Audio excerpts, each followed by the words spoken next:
안녕하세요. 도순쌤입니다. 저번 시간에 배웠던 정읍사 복습부터 하고 시작을 하겠습니다. 자, 첫 번째입니다. 정읍사의 화자는 누구였었죠? 맞아요. 남편을 시장으로 보낸 후 기다리는 아내였었죠. 아내의 그 복잡스러운 마음이 들어 있었어요. 그쵸?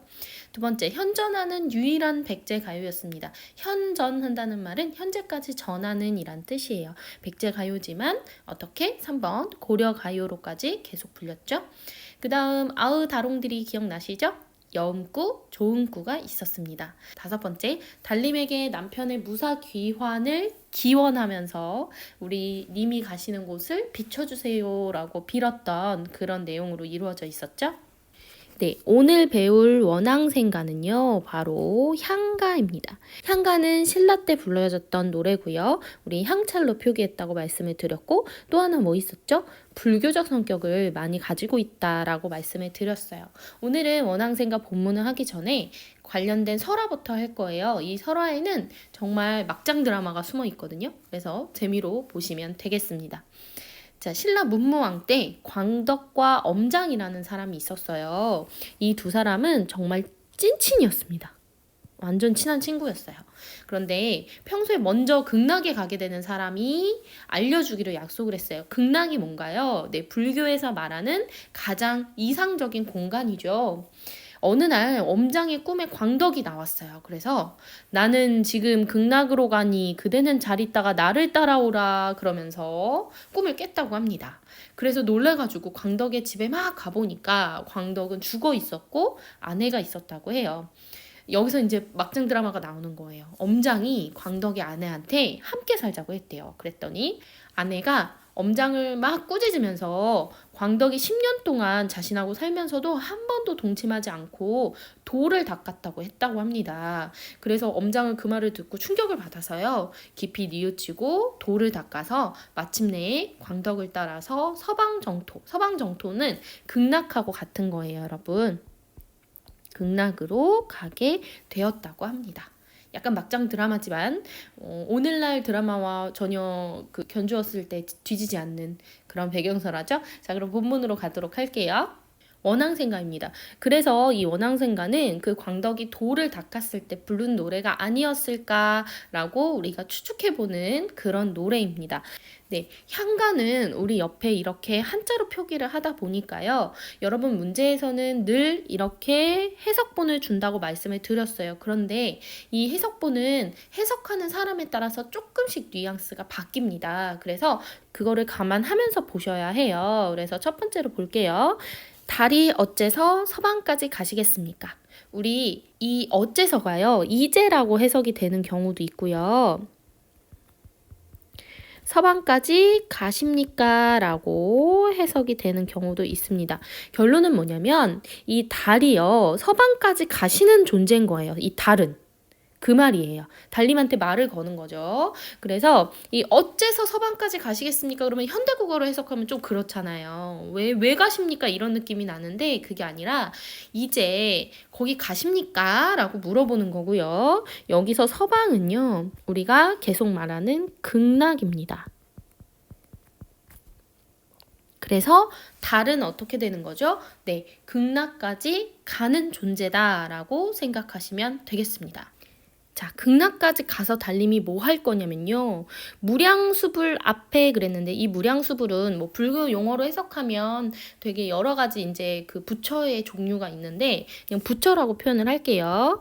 부처님 앞에 가셔서 보고의 말씀을 빠짐없이 이야기해 주세요 라고 생각하시면 됩니다. 사례다라는 거는 높은 사람한테 이야기를 하는 거죠. 그래서 달님 이제 극락 가십니까? 부처님 앞에 가셔서 보고의 말씀을 빠짐없이 해주세요. 이 보고의 말씀이 뭔지 찾도록 하겠습니다.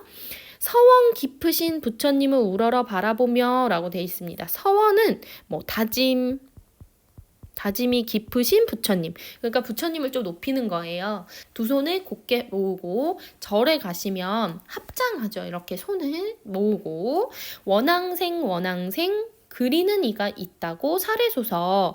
자, 뭘 말하자. 보고의 말씀. 뭐 해라?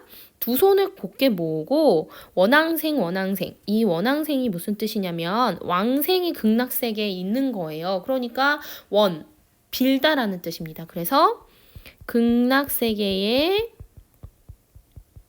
가는 것을 소원하는 것 말해요.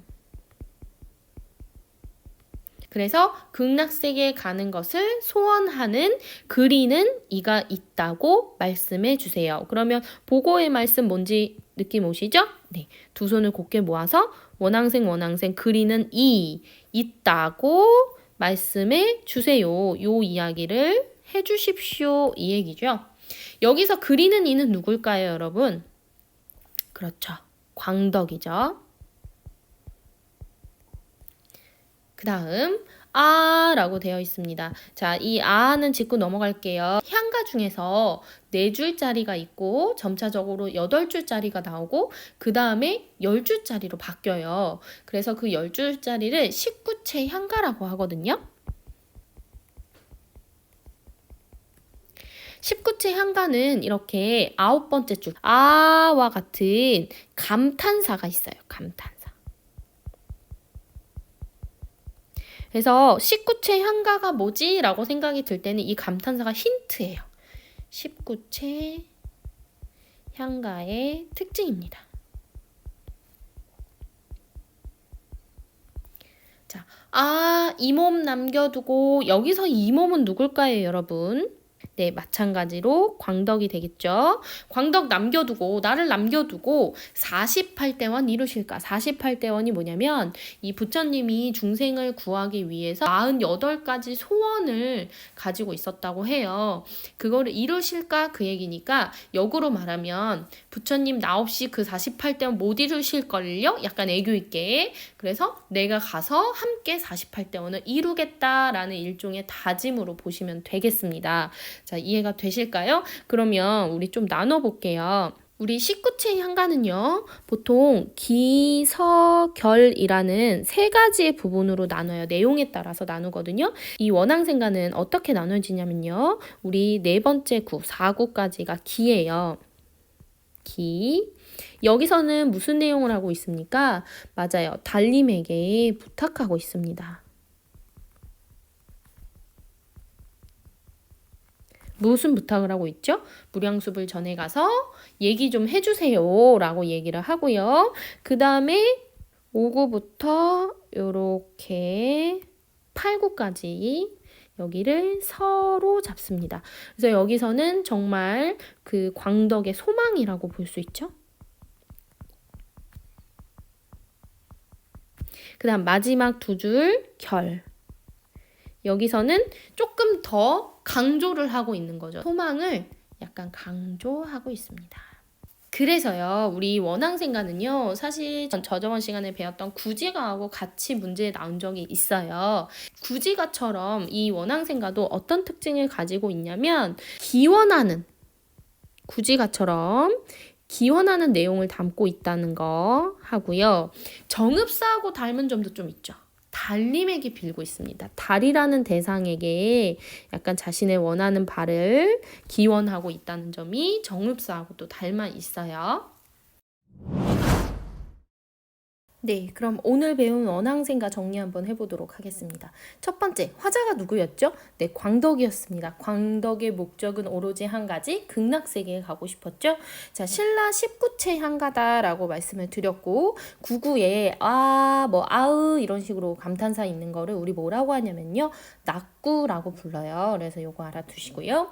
그 다음 기서결의 구조로 첫 번째로 달에게 부탁하고요. 그 다음 내 소망이 뭔지 설명하고 그 소망을 심화시키고 있죠. 그 다음 달은 중요합니다. 이건 문제에 나온 적이 있어요. 이 달은요, 부처와 나를 이어주는 매개체입니다, 여러분. 왜? 나는 직접 부처를 만날 수가 없어요. 근데 누구는 지금 가죠? 달님은 가실 거거든요. 그래서 달님한테 기원을 하면서 나와 부처를 이어주세요 라고 하고 있는 매개체라는 사실 꼭 기억하시기 바랍니다. 오늘도 고생 많이 하셨습니다.